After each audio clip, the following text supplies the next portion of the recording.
Hey guys, and welcome to a brand new video. Today we are playing Pokemon Ghosts of Knowledge, the game where you get stranded underground in a desert. Starting things off, we are part of this exploration team and all things start to go wrong and we do get separated from our other teammates and my pod is just chucked into a different location, and so my job is to find my other team members. We do get a call from our captain though, Pabolski, and he's basically saying, look, I know you're a new recruit and I wouldn't ask you to do this, but you gotta go and find everyone. We then step out of the pod and obviously I have a new regional form of Sneasel, which is very, very nice. And then we also get Pokeballs, we get Great Balls and Quick Balls for catching things. And now I think it's time to look at my new Sneasel because it's a new regional form. It turns out it's a flying type Pokemon, which is really, really cool because this game has regional forms. We then start venturing out into the desert and yeah, this game just looks really, really nice. Like, to say this was only made in a couple of months, it's actually such a nice looking game. It's also only a demo, but yeah, with overworld Pokemon and stuff like that, it just looks really, really nice.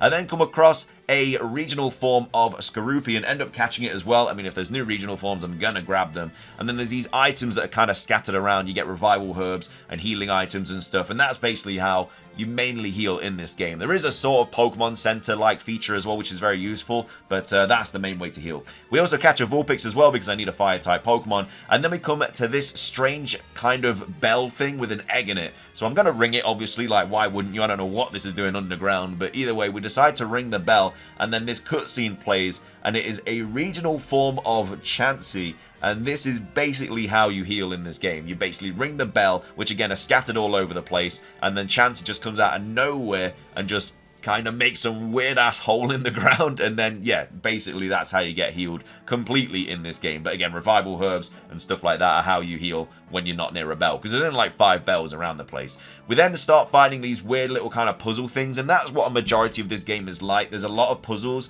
and then you have to kind of get these golden diamonds from completing these puzzles, and that's also a part of the game as well as kind of helping out your teammates. We then also find the 3rd page of the Explorer's book, and this kind of explains one of the puzzles, and it's kind of like a little bit of a, I guess, an introduction to the game. So it basically says I have to spin around on a red kind of block, and so I find the red block and I start spinning, and then the door opens. And then after that, there's a bunch of other red spots as well. And so I decide to put all these boulders on these red blocks, and then I go up to the black block, and then boom, we actually get one of these diamonds. It actually kind of spawns underneath me, which is a bit weird. But yeah, this is what the golden diamonds look like, and I basically have to find all of those. We then find another pod as well, and it says it smells of birdseed. So one of my teammates is around this location. We then kind of come up to this wall and it breaks and we find an odd fragment, and then after that we find another one of these kind of Reggie, I guess it's like a Reggie rock, Reggie steel, Reggie ice kind of thing. But anyway, that kind of opens up because we've kind of done, you basically have to do certain things and then they open up.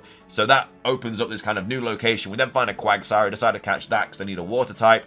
I think you get more XP in this game as well, because for catching a Pokemon you seem to get so much. We then have a big fight coming up, and so I go up to the top. It basically says you should probably heal by now because this is going to be a really tough battle, and it's a different form of Hippowdon and Hippopotas. They seemingly look like water type Pokemon in this game. So we have this bird kind of flying all over the place, and this is one of the team members. This isn't like a boss or anything like that. This is a team member. The Hippowdon is the boss.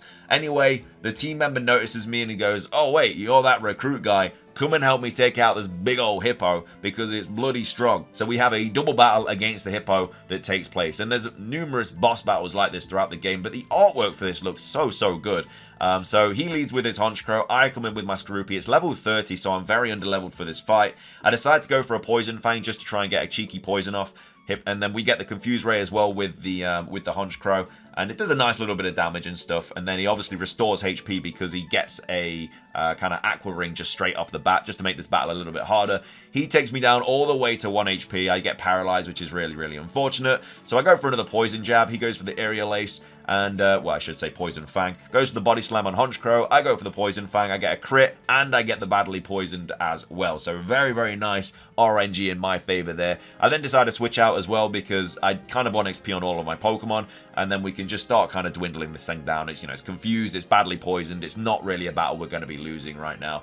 So one more attack and we will beat the this regional form of Hippowdon. So we get a ton of XP on everyone, which is really nice, and we do knock out the Hippowdon. And then he's saying, you know, he doesn't recognize me, I'm Bernard, and it's a pleasure meeting you and stuff. And I'm like, bro, I was in the same kind of exploration team as you. And he's basically saying, let's talk outside. But I do find another kind of cave entrance, which has the second Explorer page book. So I grab that as well. And then we find Bernard just chilling with a little campfire next to the kind of star bell chancy thing. So now I can basically just talk to him about different things, and he kind of opens up a few other bits of dialogue so you can chatter to him. You also get like a PC in this game where you can just kind of use it anywhere, just like in Scarlet and Violet and Sword and Shield. So that's very, very useful. You don't get a lot of Pokeballs in this game though. Like I say, you can't find them anywhere. So the Pokeballs and the Great Balls and the Quick Balls you get at the start, they're the only Pokeballs you get.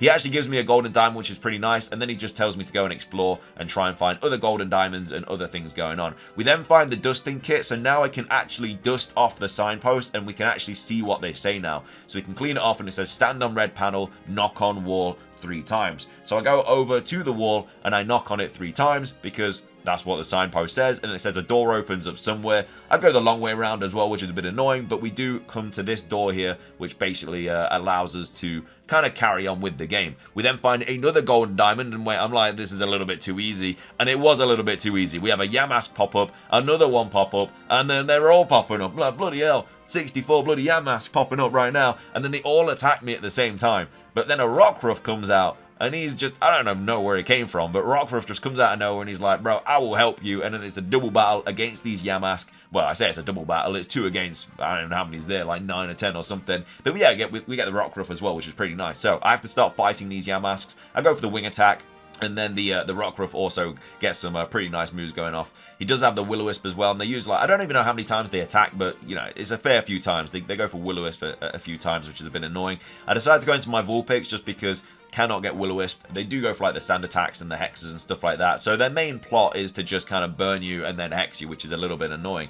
So right now I decided to just go for some residual damage and go for a Will-O-Wisp. We do get the burn off, and then also, as well as that, as you can see, keeps going for the hex. But because of those sand attacks from the Rockruff, they keep missing. I then go for the Fire Spin for a little bit more residual damage, and as you can see, that health is just dropping down now. And then I also kind of want to get a Confuse Ray off as well, just to do even more damage. I can't hit it as well without, like, quick attack and stuff. So we do take out all the Yamask, get a bunch of XP, and then the golden diamond is now mine for the taking. So I believe that's my 3rd golden diamond. So we're getting through this game. I go over to the Rockruff as well, and he actually wants to join me. So I'm like, oh, sweet. Yeah, I'm definitely down to take a Rockruff. This is a Dusk form Lycanroc as well, because it does have own tempo, which was also very, very nice. Anyway, I leave there, and I come up to this door here. I clean it off, and it says I need 3 diamonds to enter this door. Well, luckily for me, that's exactly how many diamonds I've got. So we can now progress in the game and go into the new areas. So after that, we venture into here and it opens up like this kind of, I don't know what you'd call it, but there's like water in this location and stuff. Yeah, an oasis, that's what it's called. So anyway, we travel through the oasis. Again, there's so many different areas in this game, but we travel through the oasis and then Bernard's just chilling here. We have another kind of bell that we can ring for Chansey to heal up. And yeah, Bernard is just kind of there. If I do ever have a really tough double battle, he's there just to help me out. Anyway, we come across this cave. Again, there's so many caves and stuff, but the game just looks so, so nice. Like, it honestly just looks so well done. And we do find another page of the Explorer's book, the 4th page, but unfortunately for us, it has absolutely nothing in it. It was all just kind of like ripped out and stuff. Anyway, after that, we find our way to Tangled Treetops, and then we go down here, and then we go right, and again, just experiencing the different kind of locations, because there's different Pokemon in all these different locations as well. And we come up to this cave here, we have another signpost here, dust that off, and it says, has someone taken over the fortress? So I go in here, I stand on this spot, and as you can see, is a massive Spiritomb kind of, well, it's the odd keystone, it's just a massive kind of one of those, and I have to find and challenge the mossy keystone. So I get into this battle, and this is a really, really annoying battle. Not in the sense that it's difficult, but it's in the sense that you have to remember different parts of the game. So I go for a wing attack, and I also go for a poison fang to try and get a poison off on this thing. So it then says, which of the following does not change 2 of the Pokemon stats? Coaching, Quiver Dance, Curse, and Dragon Dance. And for me, I thought it was Quiver Dance because I thought that Quiver Dance got you up 3 different things. I thought it got special attack, special defense, and speed up, but apparently it doesn't. And I was wrong. So I don't know what the right answer was there, but either way, he goes for this move called Sinkhole, and it just OHKOs your 2 Pokemon that are out. So if you get the question wrong, you lose both of your Pokemon. Luckily, I did get the poison off with the Poison Fang, but I then go into my Vulpix and my Quagsire. And because I've only got 3 Pokemon left, I can't afford to get 2 questions wrong. So, finding out that Fire is super effective against this thing, it looks like it is just a bug type, hence why it's probably called the Mossy one and stuff. And then it says, an Ambipom uses Tackle on a Sandile in the Harrowing Hail. How many times has Sandile struck in this fight? So it's once, twice, thrice, or none. You know, you gotta think about it, but obviously the damage with Tackle and the damage with Hail, and it says the artifact stays idle. So if you get the question right, it doesn't attack you, but if you get the question wrong, it OHKOs both of your Pokemon. So it's kind of quite a tough situation if you don't remember different things about the game, and also just different things about Pokemon as well. So I started trying to do some damage. It's a Ghost Bug type, which is a little bit annoying. Quagsire can't really do much to it, so I do go out into my Rockruff. It says, how many bells exist from this fortress to the desert? And I'm just like, I'm going to gamble it. I'm just going to say 2. I think it's 2. And it was actually the right answer. So I was very happy about that, but that was a little bit of a guess. But anyway, Rockruff comes in. I go for the Fire Spin, trying to get some residual damage off it. And we've got the Poison attacking it. We've got the Fire attacking it, which is very nice. And then go for another Fire Spin just because it's super effective. And then also go for a Rock Throw as well because that's super effective. And then it says, how many Yamask did you fight at Sandpit Hill? Bro, I have no idea. I wasn't counting them. I was just trying to survive. I go for the 8, but it is wrong. I think the right answer is actually 10.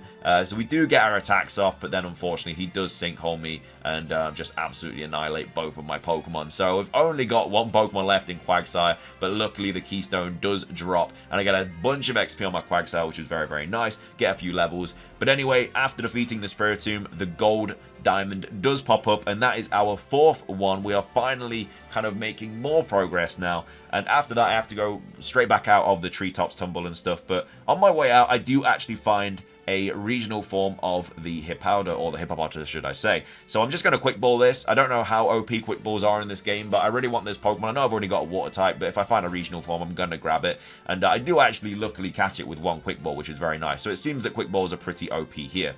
Next up, we go over to this volcanic kind of situation, obviously just riddled with Fire-type Pokemon, and as we go further in, it is just getting more and more difficult because my levels are a little bit all over the place. But the puzzle in this place is that you have to kind of step on these switches, and then that kind of opens up different kind of floors. There's a couple of gym puzzles that are like this you probably remember from different Pokemon games, but as you can see, we just got to kind of, you know, open them all up and stuff. Anyway, there's a few rooms that's like this, and then we make our way through here, and then we find a rumble somewhere, and then yeah, we open up this one, and then that is going to be another golden diamond for us as well. So that's our 5th golden diamond now, and we are making good progress in the game. I've only been playing it for 40 minutes, and then we go back to the bell, and then we find another location where we have another fight that we need to prepare for that's going to be relatively difficult. And then as we go in, there's just these Scyther here, and there's this weird-ass looking Porygon, there's an Apom, there's a Litleo, there's a Vigoroth, there's all these different kind of Pokemon here, there's a Yanmega, and then the bird is back. Honchkrow is once again here,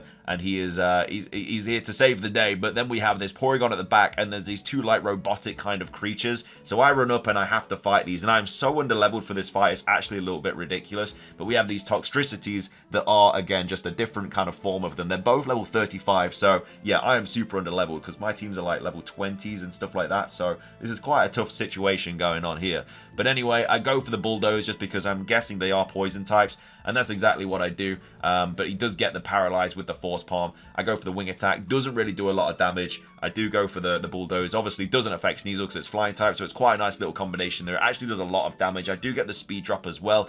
I then go for another Wing Attack, just as the most damage I can really do. I try and get another Bulldoze off, but it's not looking good, especially because I'm paralyzing him on 2 HP. So Scroopy not going to be doing too much there. So after that, we decide to go into my Vulpix, just simply because I can try and get a Fire Spin off, I can try and get a Confuse Ray off or something like that. I can maybe burn them as well because they are going for physical type moves. So I do go for a Will-O-Wisp, trying to get a burn, but unfortunately the Force Palm just does absolutely one-shot me. It wasn't even a crit. Vulpix just got absolutely destroyed. I did find a Firestone, so I probably should have evolved my Vulpix into a Ninetales, but I just completely forgot to do that. So then I go in with my other ground type, which is obviously Quagsire, try and get some Mud Bombs off and stuff like that. And that's exactly what I do. And I am able, I mean, I'm taking Force Palms left, right, and center, but the Mud Bomb does take out the Toxtricity, which is very, very nice.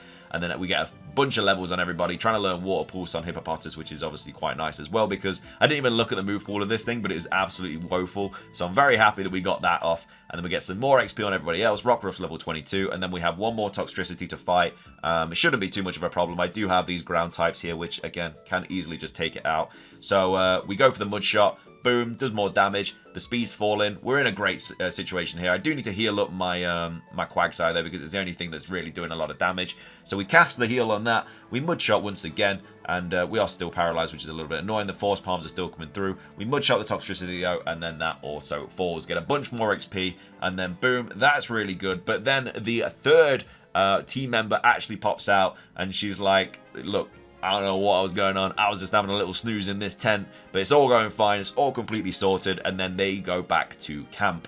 I then find my way back to camp as well, but on the way, we actually come across this weird-looking ass Drapion, and then it runs around me, and it starts fighting me. So this is a Pokemon that is level 37, and it is an absolute monster, and it's something that I definitely want on my team. So I just try my best and go for a quick ball, seeing if I can catch it, because it's level 37, and like I say, my team is super under-leveled, so getting a level 37 on my team would be absolutely beneficial, and the quick ball actually works, and I was so happy to see that, because, you know, I was hoping, I was kind of fearing the worst, but it actually drops a golden diamond as well, so that's actually our 6th golden diamond, and then we come back to the campsite, and then the actual captain is here as well, but he's saying that this is where the demo ends. You know, there's 7 gold diamonds we can find, but that's pretty much all we can do. He also says if I find 7 gold diamonds, he'll give me a really cool Pokemon. But yeah, this is basically where the demo is, you know, ending, and this is what they say in here. You know, if there's any other things we need to do, then go and do them. But of course, I only have 6 golden diamonds, so I think to myself, well, there's a 7th one somewhere. I may as well complete the demo. And they tell me that it's in like the volcanic place. That's where the last golden diamond is. So I go and explore for a while, and we finally come across the last place that I've not been, which is the Splendid Ravine. And dude, this is the hardest part of this game, man. Honestly, the puzzle here is so annoyingly difficult. It's just one of those ice puzzles where you have to kind of, you know, I guess slide the right way and stuff. But there's boulders in this one as well that you also have to hit. And that also is like, you basically have to do everything perfect. There's not like multiple different ways you can get out of it.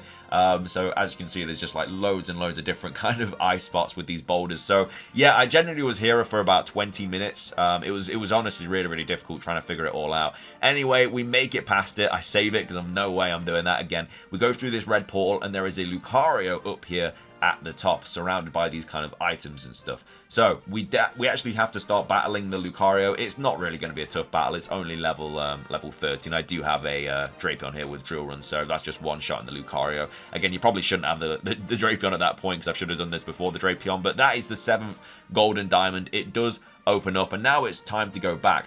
Unfortunately for us, there's more puzzles on the way back as well, because you kind of drop down a hole, and yeah, you have to do more puzzles to kind of like drop up this different hole. So yeah, I was generally here for so long, like I say, about 20 minutes trying to do all these different puzzles. And again, there's so many different boulders, and there's so many different ways you can go. It is really annoying. But anyway, we find the cave, and it says you can go up to the top, even though it's impossible. You kind of fall up it. So after that, we go back to the volcano place, go back to the original campsite, because I want my rare Pokemon, you know, for the 7 golden diamonds. I talked to Bernard. He said, you've done well. There's no time to do anything else now, because obviously the demo is over. If you want more content, go get the other 7 gold diamonds. So I do that, and then I talk to the captain, and again, he's saying, if you find all 7 gold diamonds, I'll give you something. But then it just doesn't give me anything. It just doesn't give me anything at all. So yeah, I've got the 7 gold diamonds. It took me an hour to do it, just over an hour, but unfortunately that's where the demo ends. I really hope they carry on making it though, because it's actually a really, really fun game, even though this guy did not give me my rare Pokemon. But yeah, if you enjoyed the video, please do drop a like down below, leave a comment, subscribe if you're brand new, and until next time, peace.